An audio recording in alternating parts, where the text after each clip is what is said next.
March 19 ಒಳಗಡೆಗೆ ನಾಮಪತ್ರ ಸಲ್ಲಿಸಲೇಬೇಕು. ಹೀಗಾಗಿ ಈಗ ಬಿರುಸಿನ ಚಟುವಟಿಕೆಗಳಾಗಿರುವಂಥದ್ದು. ಈಗ ದೇವೇಗೌಡರದ್ದು ಒಂದು ಪ್ರಶ್ನೆ ಎದುರಾಗಿದೆ. ದೇವೇಗೌಡರು ಎಲ್ಲಿಂದ ಸ್ಪರ್ಧೆ ಮಾಡ್ತಾರೆ ಅನ್ನುವಂಥದ್ದು. ಯಾಕಂದರೆ ಹಾಸನವನ್ನು ಪ್ರಜ್ವಲ್ ರೇವಣ್ಣ ಅವರಿಗೆ ಬಿಟ್ಕೊಟ್ಟಿದ್ದಾಯಿತು, ಇನ್ನು ಮಂಡ್ಯವನ್ನು ನಿಖಿಲ್ ಕುಮಾರಸ್ವಾಮಿ ಅವರಿಗೆ ಬಿಟ್ಕೊಟ್ಟಿದ್ದಾಯಿತು. ಈಗ ದೇವೇಗೌಡರ ಪಯಣ ಯಾವ ಕಡೆಗೆ ಅನ್ನುವಂಥದ್ದು ಒಂದು ದೊಡ್ಡ ಪ್ರಶ್ನೆ. ಈಗ ದೇವೇಗೌಡರು ಬೇರೆ ಬೇರೆ ಕ್ಷೇತ್ರಗಳನ್ನು ಸುತ್ತ ಹಾಕಿದ್ದಾಯ್ತು. ಈಗ ಉತ್ತರದ ಕಡೆಗೆ ಮುಖ ಮಾಡ್ತಾ ಇದ್ದಾರೆ ಅನ್ನುವಂಥದ್ದು. ದೇವೇಗೌಡರು ತಮ್ಮ ವ್ಯಾಪ್ತಿಯನ್ನು ಯಾವ ರೀತಿ ವಿಸ್ತರಿಸ್ತಾ ಇದ್ದಾರೆ ಅನ್ನೋದಕ್ಕೆ ಬೆಸ್ಟ್ ಎಕ್ಸಾಂಪಲ್ ಇದು.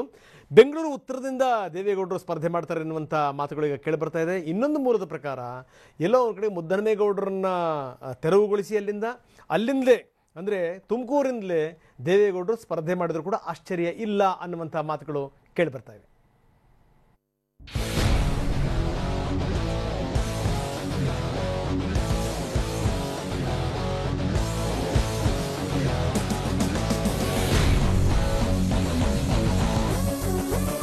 ಇಷ್ಟು ವರ್ಷ ಹಾಸನ ಹಾಗೂ ರಾಮನಗರ ಜಿಲ್ಲೆಗಳಲ್ಲಿ ರಾಜ್ಯಭಾರ ನಡೆಸಿದ್ದ ದೇವೇಗೌಡರ ಕುಟುಂಬ ಇದೀಗ ನಿಧಾನವಾಗಿ ತನ್ನ ಸಾಮ್ರಾಜ್ಯ ವಿಸ್ತರಿಸಲು ತಯಾರಿ ನಡೆಸಿದೆ.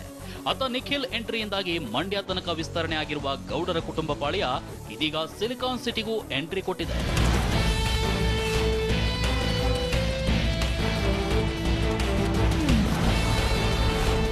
ಮೊಮ್ಮಕ್ಕಳಿಗಾಗಿ ಕ್ಷೇತ್ರ ತ್ಯಾಗ ಮಾಡಿದ ಮಾಜಿ ಪ್ರಧಾನಿ, ಬೆಂಗಳೂರು ಉತ್ತರ ಕ್ಷೇತ್ರದಿಂದ ಎಚ್ಡಿಡಿ ಸ್ಪರ್ಧೆ ಖಚಿತ.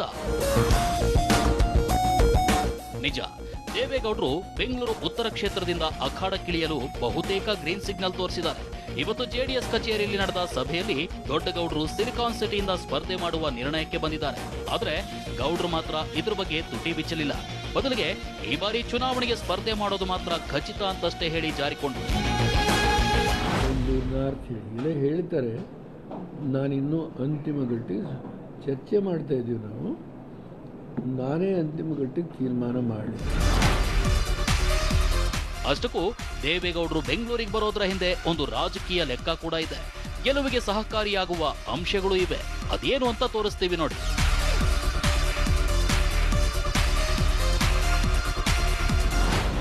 ಅಂದಹಾಗೆ ಬೆಂಗಳೂರು ಉತ್ತರ ವ್ಯಾಪ್ತಿಯಲ್ಲಿ 8 ವಿಧಾನಸಭೆ ಕ್ಷೇತ್ರಗಳಿದ್ದು, ಈ 8 ಕ್ಷೇತ್ರಗಳ ಪೈಕಿ ಮಹಾಲಕ್ಷ್ಮಿ ಲೇಔಟ್ ಮತ್ತು ದಾಸರಳ್ಳಿ ಕ್ಷೇತ್ರಗಳಲ್ಲಿ ಜೆಡಿಎಸ್ ಶಾಸಕರಿದ್ದಾರೆ. ಬ್ಯಾಟರಾಯನಪುರ, ಹೆಬ್ಬಾಳ ಮತ್ತು ಯಶವಂತಪುರ ಕ್ಷೇತ್ರಗಳಲ್ಲಿ ಗಣನೀಯ ಪ್ರಮಾಣದಲ್ಲಿ ಜೆಡಿಎಸ್ ಮತ ಬ್ಯಾಂಕ್ ಹೊಂದಿದೆ. ಜೊತೆಗೆ ಈ ಲೋಕಸಭೆ ಕ್ಷೇತ್ರದಲ್ಲಿ ಒಕ್ಕಲಿಗರ ಮತಗಳು ನಿರ್ಣಾಯಕ ಪಾತ್ರ ವಹಿಸಲಿರುವ ಲೆಕ್ಕಾಚಾರದೊಂದಿಗೆ ದೊಡ್ಡಗೌಡರು ಉತ್ತರದತ್ತ ವಾಲಿದ್ದಾರೆ ಎನ್ನಲಾಗಿದೆ.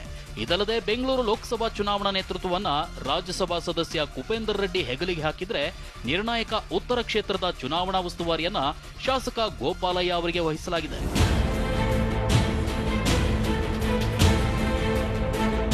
ಇತ್ತೀಚೆಗೆ ಎಐಸಿಸಿ ಅಧ್ಯಕ್ಷ ರಾಹುಲ್ ಗಾಂಧಿ ಜೊತೆ ಸೀಟು ಹಂಚಿಕೆ ಕುರಿತು ದಿಲ್ಲಿಯಲ್ಲಿ ನಡೆದ ಸಭೆಯಲ್ಲಿ ದೇವೇಗೌಡರು ಕರ್ನಾಟಕದ ಯಾವುದೇ ಭಾಗದಿಂದ ಸ್ಪರ್ಧೆ ಮಾಡಿದ್ರೂ ನಾವು ಬೆಂಬಲ ಕೊಡ್ತೀವಿ ಅಂತ ಭರವಸೆ ನೀಡಿದ್ರು. ಈ ಪ್ರಕಾರ ದೊಡ್ಡಗೌಡರ ಚಿತ್ತ ಇದೀಗ ಬೆಂಗಳೂರು ಉತ್ತರದತ್ತ ವಾಲಿದೆ.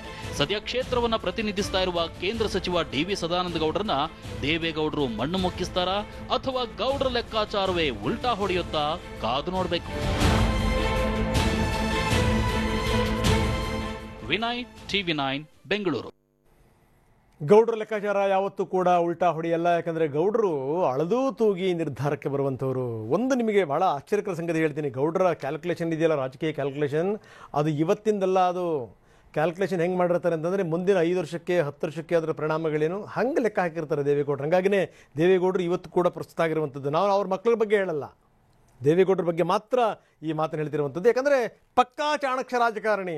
ಒಂದು ಮಾತಾಡುವಂಥ ಸಂದರ್ಭದಲ್ಲೂ ಕೂಡ ಅಳದು ತೂಗಿ ಏನು ಮಾತಾಡ್ತಾ ಇದ್ದೀನಿ, ಏನು ಇದನ್ನೆಲ್ಲ ದೃಷ್ಟಿಯಲ್ಲಿ ಇಟ್ಕೊಂಡೆ ಮಾತಾಡುವಂಥದ್ದು. ಒಂದು ಎಕ್ಸಾಂಪಲ್ ಕೊಡ್ತೀನಿ. ಏನಾದರೂ ಬೆಂಗಳೂರು ನಾರ್ತಿಂದ ದೇವೇಗೌಡರು ನಿಂತು ಬಿಟ್ಟರೆ ಅಲ್ಲಿನ ಹೆಂಗೆ ಅದು ಹಬ್ಬಿಸ್ತಾ ಹೋಗ್ತಾರೆ ಅಂತ. ಯಾಕಂದರೆ ನೀವೊಂದು ಕೇಂದ್ರದ ಒಂದು ಯೋಜನೆ ಕೇಳಿರ್ತೀರಿ, ಸಾಗರಮಾಲಾ ಅಂತ ಅದರ ಹೆಸರು. ಅಂದರೆ ಇಡೀ ಕರಾವಳಿ ಇದೆಯಲ್ಲ, ದೇಶದ ಕರಾವಳಿಯನ್ನು, ಆ ಕರಾವಳಿಯನ್ನು ರಕ್ಷಿಸೋಕ್ಕೋಸ್ಕರ ಮಾಡಿರುವಂಥ ಒಂದು ಪ್ಲಾನ್ ಅದು. ಅದೇ ರೀತಿ ಗೌಡ್ರದ್ದೊಂದು ಪ್ಲಾನ್ ಇದೆ. ಅದು ಭಾಳ ಅದ್ಭುತವಾದಂಥ ಪ್ಲಾನ್ ಇದು. ಇದು ದೇವೇಗೌಡರ ಮಾಲಾ ಅಂತ, ಇದು ರಾಜಕೀಯ ಮಾಲಾ. ಇದು ಹೆಂಗಪ್ಪ ಅಂದರೆ ಬೆಂಗಳೂರಿನ ನಾರ್ತ್ ನಿಂತ್ಕೋತಾರೆ. ಬೆಂಗಳೂರು ನಾರ್ತ್ ನಿಂತ್ಕೊಂಡ್ಬಿಟ್ರೆ ಪಕ್ಕದ ಕೆಂಗೇರಿಯಿಂದ ಹಿಡಿದು ಎಲ್ಲ ಕವರ್ ಆಗ್ತಾ ಬರುತ್ತೆ. ಅಲ್ಲಿಂದ ನೆಕ್ಸ್ಟ್ ಹೋಗಿ ನೀವು ರಾಮನಗರದಲ್ಲಿ ಸೊಸೆ ಅನಿತಾ ಕುಮಾರಸ್ವಾಮಿ, ಅದರ ಪಕ್ಕದಲ್ಲಿ ಹೋಗಿ ನೀವು ಚನ್ನಪಟ್ಟಣದಲ್ಲಿ ಹಾಲಿ ಮುಖ್ಯಮಂತ್ರಿಗಳು, ಅವರ ಪುತ್ರ ಕುಮಾರಸ್ವಾಮಿಯವರೇ ಅಲ್ಲಿನ ಶಾಸಕರು. ಪಕ್ಕದಲ್ಲಿ ಮದ್ದೂರು ತಮ್ಮಣ್ಣ, DC ತಮ್ಮಣ್ಣ ಅವರ ದೇವೇಗೌಡರ ಶಾಡಕ. ಇನ್ನು ಮಂಡ್ಯಕ್ಕೆ ಬನ್ನಿ, ಮಂಡ್ಯದಲ್ಲಿ ನಿಖಿಲ್ ಮೊಮ್ಮಗನಿಗೋಸ್ಕರ ಬಿಟ್ಕೊಟ್ಟಿದ್ದಾರೆ.